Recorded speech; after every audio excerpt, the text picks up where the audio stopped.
यांचं भाषण ऐकून खरंच म्हणजे भाषण सॉरी कीर्तन ऐकून मी इतकी प्रभावित झाले ना, ज्या ज्या मनात गोष्टी होत्या त्या एक एक करून बाहेर पडत होत्या. खूप छान.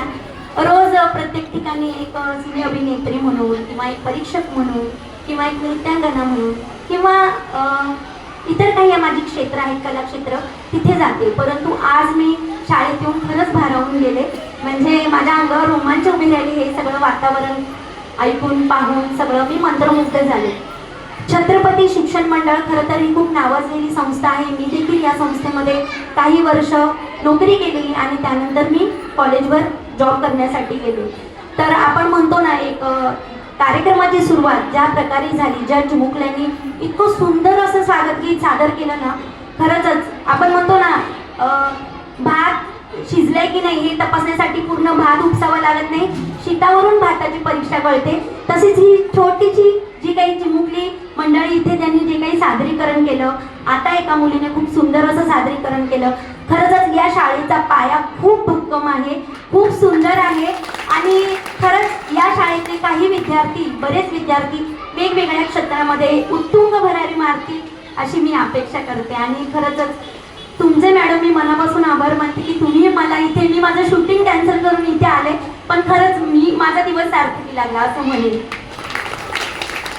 तर आता आपण बरेच इथे विचार ऐकले वेगवेगळ्या प्रकारचे. आजी आजोबा का असावे, घराचं मांगल्य, घराचं पावित्र्य आणि घराचं महत्त्व कसं वरिष्ठ लोकांनी घडतं किंवा असतं, किंवा तुमच्या मुलांना कशा प्रकारचे चांगले संस्कार लाभतात, हे सगळं आपल्या गुरुजींनी आपल्या कीर्तनातून खूप छान प्रकारे इथे व्यक्त झालेले आहेत. आता मी एक इथे प्रमुख पाहुणे म्हणून उपस्थित आहेच, परंतु तुमच्या दैनंदिन जीवनातून थोडंसं काहीतरी वेगळं म्हणून, ज्या प्रकारे आमची एक इव्हेंट कंपनी आहे टिटवाळ्यामध्ये, मला बऱ्याच जणांनी पाहिलं देखील असेल टिटवाळा महोत्सवला, तर आमचे होम मिनिस्टर किंवा गेम होस्टिंग, अँकरिंग अशा प्रकारचे विविध कार्यक्रम असतात. तर मी म्हटलं चला आज आजी आजोबा मेळावा आहे, तर आपण त्यांना लेक्चर तर देऊच, काहीतरी आपल्यातले काही गोष्टी महत्त्वाच्या सांगूच, त्याचबरोबर त्यांचं मनोरंजन देखील करूया.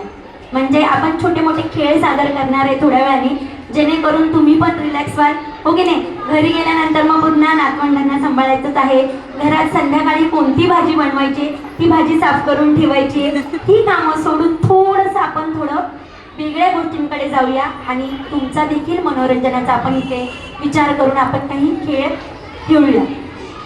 तर सर्वप्रथम माझी ओळख करून दिली आहे मॅडमनी. एक अभिनेत्री, नृत्यांगना, प्राध्यापिका ही माझी पहिली ओळख आहे. परंतु आपण म्हणतो की नाही, जीवन जगताना प्रत्येक माणसाला शिक्षणाबरोबर कला देखील असणं गरजेचं आहे. त्यामुळे मी शिक्षणाबरोबर माझ्या कलेचाही वेग वाढवला आणि विविध क्षेत्रांमध्ये कामगिरी केली. आणि जशी मी आहे ना, तसेच तुम्ही सर्वजण आहात किंवा तुमच्या भविष्यातील मुलं आहेत. कारण जर एकदा ठरवलं ना तर काही अवघड नसतं, फक्त प्रामाणिक प्रयत्न, कष्टांची जोर त्याला लागते, त्याचबरोबर तुमची इच्छाशक्ती प्रबळ पाहिजे, हो की नाही. आता आपण म्हणतो इथे वरिष्ठ नागरिक, मी यांना वरिष्ठ नाही म्हणणार, कारण वय हा फक्त आकडा आहे. तुमचं मन कायम जिवंत असलं पाहिजे, हो की नाही. मग तुम्ही कोणत्याही क्षणी काही करू शकता. अगदी वयाच्या 17व्या वर्षी माझं लग्न झालं, वडील एक्सपायर झाल्यामुळे, पण मी थांबले नाही. 12वी नंतरचा जो काही प्रवास आहे, MA, DED, BEd हे सगळं आफ्टर मॅरेज केलं.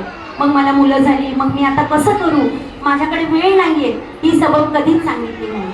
आणि जसं आता गुरुजींनी सांगितलं की आपल्या घरामध्ये मोठी माणसं असणं खरंच खूप गरजेचं असतं. कारण आताचं युग तुम्ही पाहताय, प्रत्येक व्यक्तीकडे, घरातल्या प्रत्येक व्यक्तीकडे मोबाईल असतो आणि त्याची मान खाली असते. जरी तो ऑफिसवरून आला तरी हातात मोबाईल, आई काम करत असताना किचनमध्ये डाव्या बाजूला मोबाईलचं सुरू असतं. मग ती मुलं का नाही हे करणार, मुलं पण अनुकरण करतात ना. ते जर बाबा आजी संध्याकाळचा दिवा लावते, तुळशीकडे दिवा लावते, काहीतरी ग्रंथाचं वाचन करते, तर मग आपण देखील बसलं पाहिजे, हो की नाही.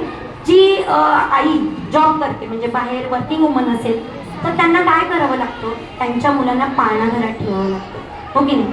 मग आपण कितीही पैसा ओतला तरी मुलांवर संस्कार होत नाही. मुलं घडतात, मुलं 8 तास 10 तास आईला सोडून राहतात, त्यांना प्रॉपर जेवण दिलं जातं, तिथे खेळणी असतात, परंतु एक प्रकारचा जो मनाचा कोंडमार आहे ना, तो तिथे होतो. त्यामुळे घरामध्ये ना जे मुख्य छत्र असतं आजी आजोबांचं, खरंच ते असणं खूप गरजेचं आहे. त्यामुळे मुलांवरती योग्य प्रकारे संस्कार घडतात. हे बघा, जसं आता गुरुजींनी सांगितलं, प्रत्येक उदाहरण मी लक्षपूर्वक ऐकत होते. जर आपल्याकडे एक छोटंसं चाळीत घर असेल तर आपली इच्छा असतेच की आपल्याला एक 1 BHK रूम हवा. 1 BHK रूम झाला की वाटतं अरे 2 BHK रूम हवा, मग पुन्हा वाटतं 3 BHK हवा. हो की नाही? म्हणजे बरोबर आहे, माणसाच्या अपेक्षा कधीच संपत नाही आणि माणूस त्या अपेक्षेच्या मागे धावत असतो. मग सकाळची लोकल पकडायची, धावत पळत ट्रेनने जायचं, तिथे नोकरी करायची. मग आपल्याकडे भौतिक साधनं काय नाही याचा विचार करून आपण आणखी जास्त कमवायला लागतो. हो की नाही? मग काय होतं माहितीये, त्यावेळेला त्या मुलाचं जे बालपण असतं ना, ते हिरावून घेतलं जातं. त्याला तो जो क्वालिटी टाइम असतो देण्याचा, तो मात्र मिळत नाही. त्यामुळे मला असं, आता इथे पालकवर्ग किती उपस्थित आहे मला माहीत नाही, परंतु तुम्ही हे घरी जाऊन देखील सांगू शकता, तुम्ही तुमच्या मुलांना पुरेसा वेळ द्या, हीच खरी तुमची संपत्ती आहे. तुम्ही पैसे कमावताय परंतु तुमची मुलं बाहेर जाऊन काहीतरी वेगळी कामं करतात का, तर आई नाही आहे घरात, बाबा नाही आहे घरात, कोण बघताय दिवसभर. हो की नाही? पण ते जर आजी आजोबा घरी असतील तर त्या आजीचं लक्ष असतं, आजोबांचं लक्ष असतं, मुलं काय करताय.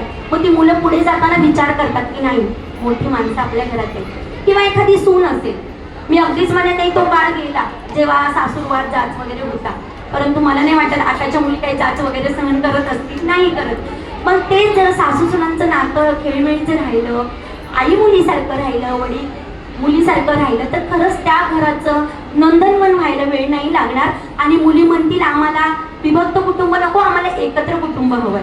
आणि खरंच एकत्र कुटुंब ही काळाची गरज आहे असं मला वाटतं. त्यामुळे मला खूप छान वाटतं आज इथे येऊन. मी आज तुमच्या समोर आहे आणि मी आज तुमचे खेळ घेणार आहे.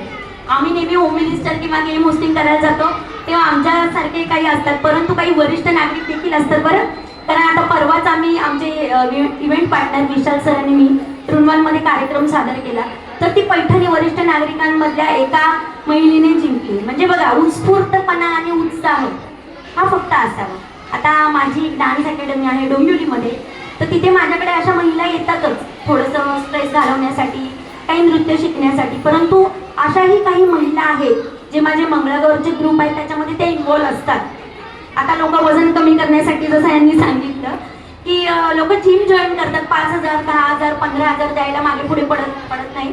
किंवा ती प्रोटीन पावडर, मग हे ते बरंच काय काय.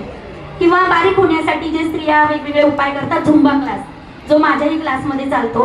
परंतु पूर्वी असं नव्हतं. पूर्वी जात्यावर दळलं जायचं, हो की नाही? आवर्जून अंगणातला कचरा काढला जायचा, जेणेकरून तो व्यायाम तिथेच घडतो.